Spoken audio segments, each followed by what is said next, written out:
10H11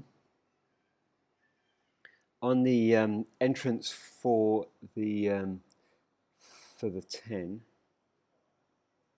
Fred, ideally, Fred, you would hold on with your left hand to the door about there, and your right hand would pick up Marconi.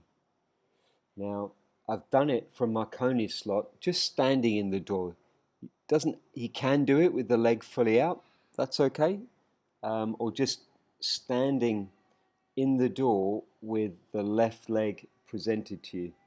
But either way, Fred, you really should be exiting with Marconi's grip in your hand. And nice job dropping onto that grip.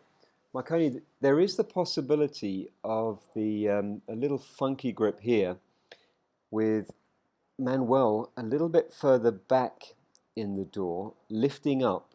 So standing on his right leg in the doorway, lifting up his left leg, and you reach underneath that to pick up the inside grip.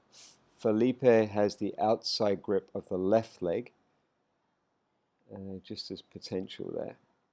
Puts you guys in contact. Although nice job dropping onto it, but it does stop you focusing on what you should be. Is Marconi, as you come through the door, you need to be focusing on being here in the tunnel, working with Felipe.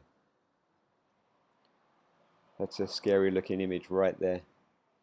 Okay. So 10s look all right. 11s. This is kind of nice. Everyone stays off the grips and you all arrive in the 11 ready to go. We got a 1, 2. Not so bad. Yep, 10s are looking nice. Fred and Marconi, looks like you have the timing on the 10, which is always interesting. Took you guys a while to get. Looking good. Okay, let's look at the shape here. So not really a good shape at the start of the block.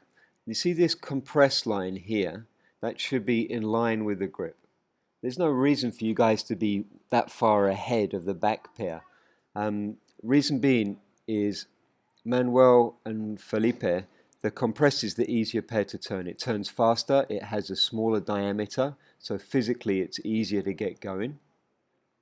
And also, your first move, Manuel, is not in this direction. It's in this direction. So if you're already rotated, it's just gonna, yeah, makes it harder to finish on the right heading.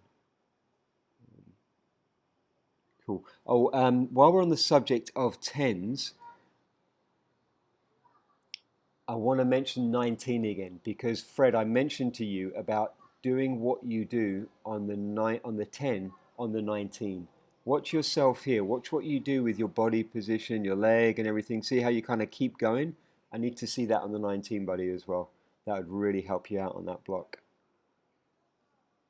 Okay, quite a nice A slot build on the 11.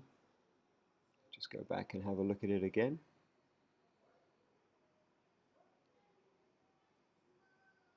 Cool. Try and get synchronous keys, please, Manuel and Marconi.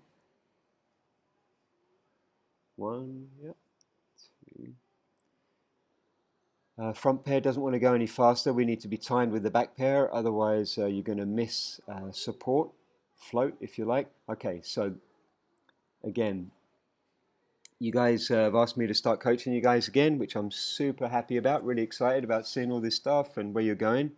But please take a step forward with your discipline. You need to be staying off grips and arriving in the right position, ready to go. Look at some teams that you admire. Airspeed, Hayabusa, Rhythm. They're arriving in the first point in a great body position, ready to go. But if we're reaching out, you know, and we can't pick up grips, if we're reaching out and trying to do this is an undisciplined, immature part of the flying. And I know you guys have more in you. It's not in speed. You guys have plenty of speed.